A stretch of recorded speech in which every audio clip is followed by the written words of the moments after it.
Friends. तो आज BEd के फर्स्ट ईयर में आज महात्मा गांधी के शैक्षिक विचार को हम जानेंगे। तो यूट्यूब के इस प्लेटफॉर्म पे आप सबका स्वागत है। महात्मा गांधी के शैक्षिक विचार टॉपिक है इंट्रोडक्शन, इनके जीवन परिचय सबसे पहले समझेंगे। विश्व के महानतम राजनीतिक, दार्शनिक एवं बहुत बड़े शिक्षा शास्त्री तथा भारत के राष्ट्रपिता श्री मोहनदास करमचंद गांधी का जन्म 2 अक्टूबर 1869 ईस्वी को गुजरात के पोरबंदर जिले के कठिवाड़ा नामक स्थान पर हुआ था। उनके पिता श्री करमचंद गांधी उस समय पोरबंदर के दीवान थे। उनकी माता का नाम पुतलीबाई थी, जो एक धार्मिक एवं निष्ठावान नारी थी। 13 वर्ष की आयु में गांधी जी का विवाह कस्तूरबा गांधी से 1882 ईस्वी में हुआ। गांधी जी कानून की शिक्षा प्राप्त करने के लिए 1888 ईस्वी में इंग्लैंड चले गए और फिर कानून की शिक्षा प्राप्त कर 1891 ईस्वी में भारत वापस आए। यानी 1888 ईस्वी में गांधी जी इंग्लैंड गए अपने पढ़ाई यानी अध्ययन के लिए, और दोबारा वो 1891 ईस्वी में भारत वापस आ गए अपनी पढ़ाई पूरी करके। सेठ अब्दुल्ला नामक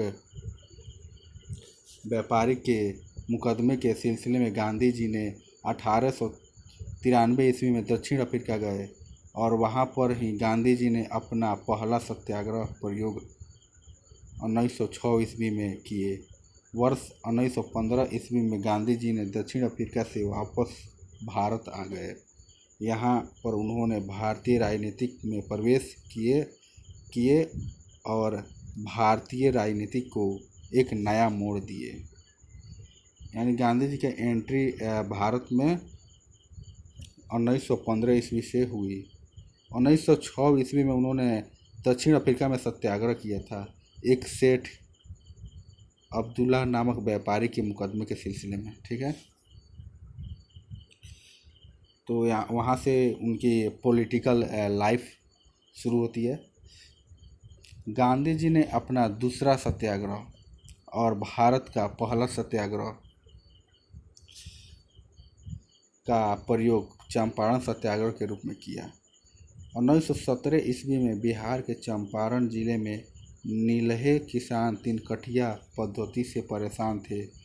उसने गांधी जी ने उससे मुक्ति दिलाए।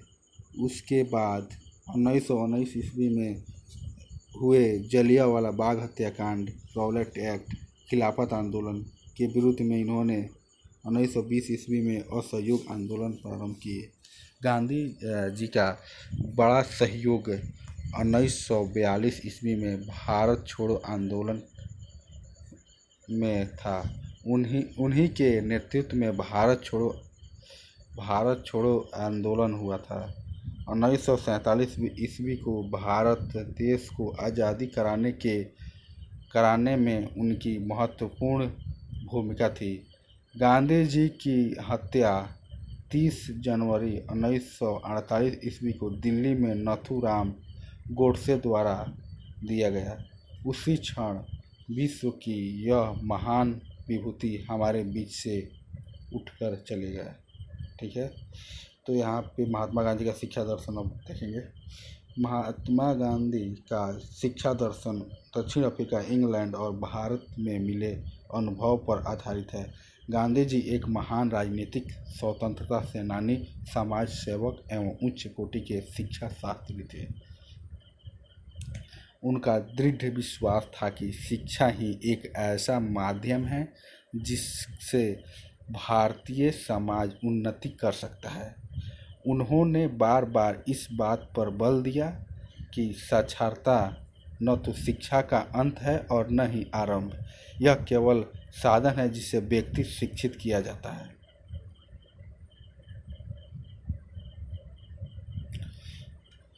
गांधी जी ने भारतीय शिक्षा को द ब्यूटीफुल ट्री कहा करते थे। ठीक है। इसके कारण था कि भारतीय शिक्षा सरकार के बजाय समाज के अधीन, यानी ये सर्वोदय शिक्षा की बात करते हैं। गांधी जी ने शिक्षा को द ब्यूटीफुल ट्री कहा, यानी बहुत ही सुंदर पेड़ कहा। गांधी जी ने शिक्षा को एक ऐसे दृष्टि से देखते थे जो भारतीय शिक्षा समाज के अधीन थी, यानी सर्वोदय शिक्षा की बात करते, यानी शिक्षा से ही मानव का विकास वास्तव रूप में संभव है और शिक्षा से ही मानव का सर्वोदय होता है। ठीक है। महात्मा गांधी ने शिक्षा में 3H का कॉन्सेप्ट दिए हैं, यानी हेड हैंड एवं हार्ट। हेड हैंड एवं हार्ट, यानी 3H का कॉन्सेप्ट दिया है। हेड मतलब सिर, हैंड मतलब हाथ, हार्ट मतलब दिल। गांधी जी के अनुसार शिक्षा का अर्थ, शिक्षा के बारे में महात्मा गांधी का कहना था कि शिक्षा ऐसी होनी चाहिए जिससे बालक के शरीर, मस्तिष्क और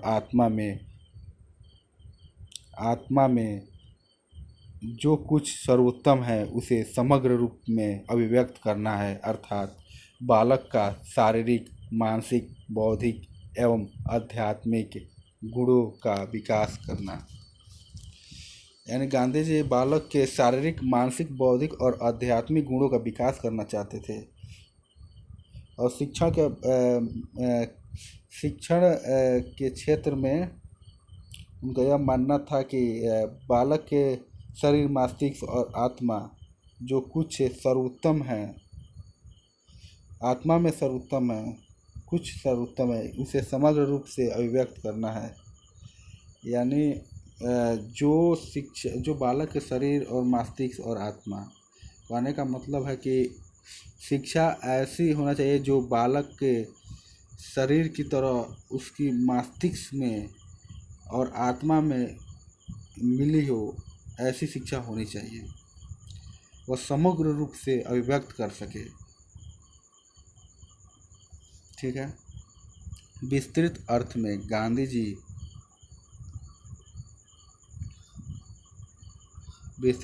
गांधी जी ने शिक्षा के संबंध में स्वावलंबन का अर्थ होता है आप स्वयं के द्वारा कुछ करना सीख जाएं। यानी गांधी जी का आत्मनिर्भर बनने में उनकी राय बेहतर था। जो व्यक्ति आत्मनिर्भर हुए, आप स्वयं के द्वारा कुछ सीख जाते हैं। ठीक है। कहे कि जो मुक्त के योग्य बना वही शिक्षा का, अर्थात जो शिक्षा हमारे मन को शुद्ध न करे, इंद्रियों को वश में करना न सिखाए, स्वावलंबन उत्पन्न न करे, उसे गांधी जी शिक्षा नहीं मानते थे। यह सही बात है। अगर शिक्षा से मन में शुद्धि न हो, इंद्रियों को वश में करने की न सिखाया जाए और स्वावलंबन उत्पन्न न करे, उससे शिक्षा नहीं कहा जाएगा। स्वावलंबन मतलब यहीं पे बोले हैं कि आप स्वयं के द्वारा कुछ करना सीख जाते हैं, यानी अपने से कर जाने, स्वावलंबन का अर्थ हुआ। ठीक है। शिक्षा के उद्देश्य, गांधी जी के दृष्टि से शिक्षा के उद्देश्य को हम जानेंगे। हम जानते हैं कि महात्मा गांधी के दर्शन में 3 वाद सीखने को मिलता है, अर्थात उनके व्यक्तित्व आदर्शवादी था, तो वहीं उनका आचरण प्रयोजनवादी विचारधारा से ओतप्रोत था। इसके अलावा गांधी जी में प्राकृतिकवादी विचारधारा भी देखने को मिलता है। यानी गांधी जी में आदर्शवादी, प्रयोजनवादी और प्राकृतिकवादी, यह तीनों गुण सम्मिलित है। यानी यह 3 गुण यह दर्शाता है कि शिक्षा कितनी प्रभावशाली थी उनके नज़र में, उनकी दृष्टि से, उनके विचार से। बहुत ही बेहतर शिक्षा गांधी जी का शैक्षिक उद्देश्य था। अतः गांधी जी ने शिक्षा के निम्नलिखित उद्देश्य को बताए थे: चारित्रिक एवं नैतिक विकास, शारीरिक एवं मानसिक विकास, जीविकापार्जन का उद्देश्य, आध्यात्मिक विकास, सांस्कृतिक विकास, नागरिकता का विकास, सर्वोदय शिक्षा की स्थापना, व्यावसायिक एवं आर्थिक विकास, मुक्ति का उद्देश्य।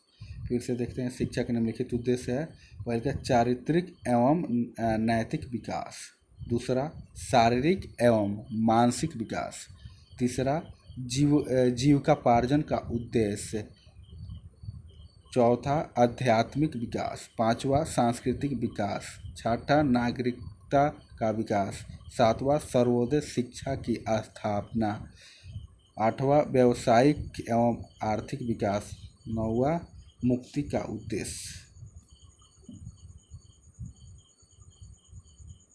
गांधी जी के अनुसार पाठ्यक्रम। गांधी जी के अनुसार पाठ्यक्रम ऐसी होना चाहिए जिससे बालक का सर्वांगीण विकास हो सके। गांधी जी क्रिया प्रधान पाठ्यक्रम की बात करते हैं। गांधी जी ने हस्तकला के विषय को पाठ्यक्रम में जोड़ने की बात कहते हैं।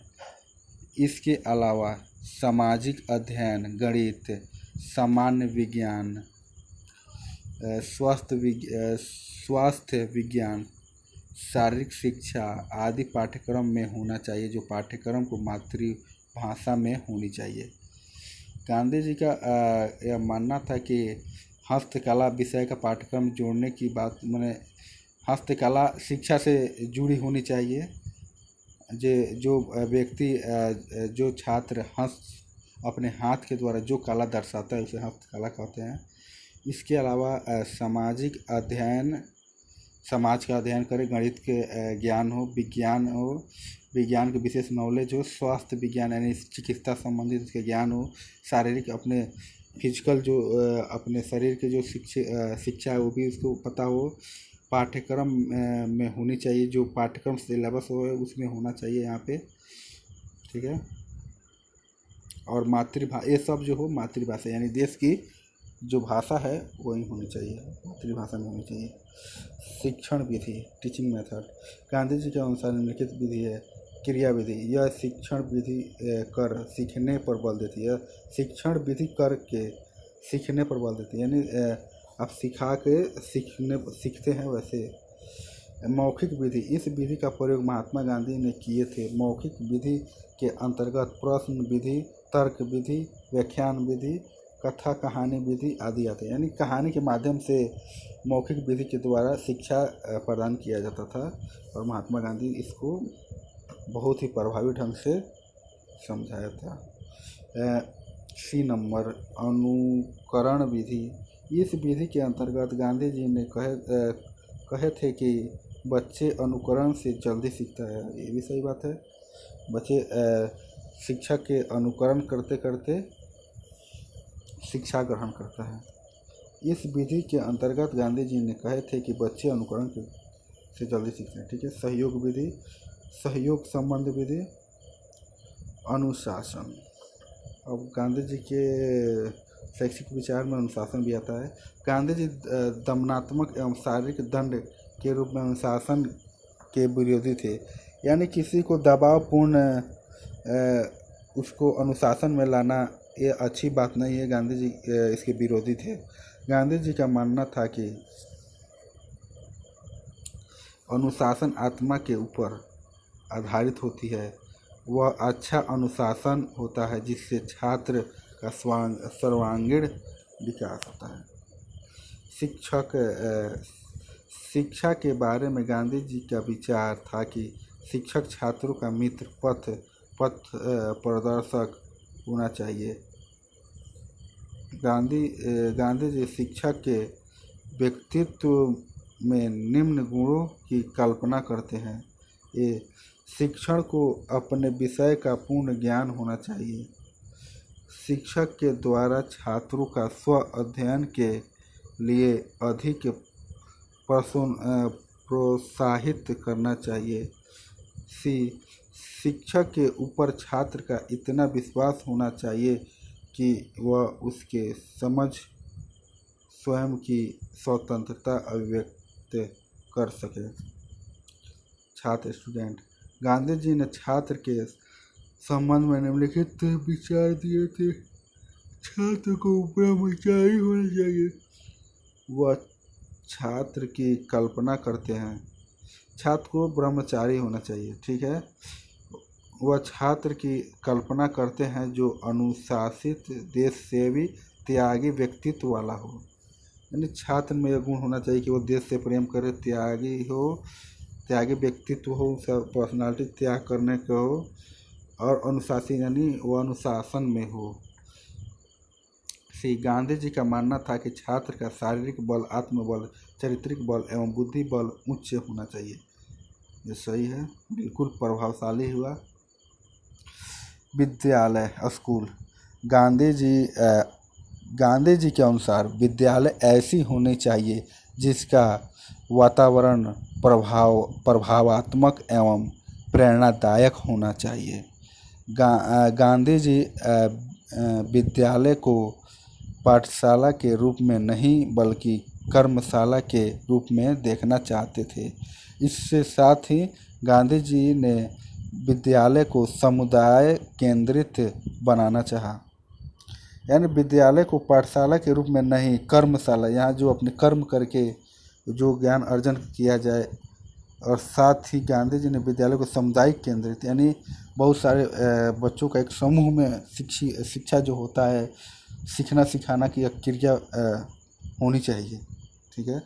अब इस सब से गांधी जी इतना जो अपने विचार दिए, इन सभी के अध्ययन के पश्चात हम इस निष्कर्ष पे पहुँचते हैं कि महात्मा गांधी के शिक्षा दर्शन में आदर्शवादी, प्राकृतिकवादी तथा प्रयोजनवादी दिखाई देता है। यानी यह तीन गुण जो है एक किसी भी व्यक्ति के लिए बहुत ही प्रभावकारी तत्व होता है। जिस व्यक्ति के में यह गुण होता है वह शिक्षा को आसानी से ग्रहण करता है और समाज में उसकी प्रतिष्ठा बनी रहती है और वह एक बेहतर समाज का निर्माण कर सकता है। आधुनिक समय में जितना भी क्रियाएं आधारित पाठ्यक्रम है उसकी देन महात्मा गांधी की शिक्षा पद्धति तथा महात्मा गांधी के शिक्षा दर्शन से वर्तमान समय में बालकों के शारीरिक, मानसिक, बौद्धिक एवं आध्यात्मिक विकास होता है। यानी गांधी जी का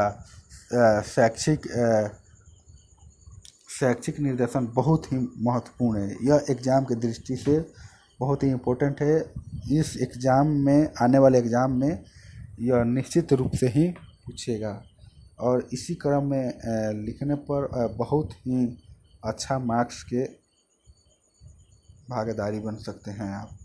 तो इसको बार बार देखें और समझें और अध्ययन करें और अच्छे मार्क्स लाएं, ठीक है। और अच्छा लगे तो शेयर भी करें। Thank you for watching.